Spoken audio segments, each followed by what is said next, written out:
Marrëveshja e arritur për armëpushim mes SBA-s, Izraelit dhe Iranit ka ndikuar më njëherë në çmimin global të derivateve të naftës, të cilat kanë shënuar rënje prej 14% në bursë, por një gjë e tillë ende nuk është vërejtur në mashininë e veriut. Për këtë, kryeministri i vendit, Christian Miskovski, tha se është ende herët për të bërë projekcione të sakta, por theksoi se efektet fillestare tashmë janë të dukshme në tregjet botërore. Sipas tij, çmimi tashmë ka shënuar rënje prej rreth $20 për fuqi, krahasuar me një ditë më herët.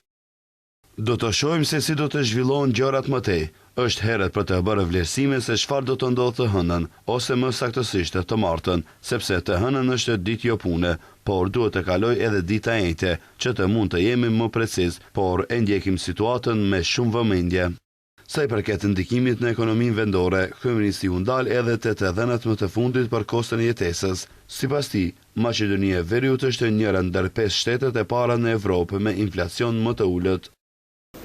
To një главна цел, jasna последниот ekonomsko-socialen. Sipas statistikave, kostot e jetesës janë rritur për 4.9% në nivel vjetor, ndërsa 0.7% në nivel mujor, që do të thotë se sërish jemi ndër 5 shtetet e para në Evropë me inflacion më të ulët. Normë më të ulët inflacioni kanë vetëm Slovenia, Slovakia, Estonia dhe Belgjika, ndërsa të gjitha vendet e tjera në nivel mujor kanë inflacion prej 1.5 deri në 2% ose më shumë.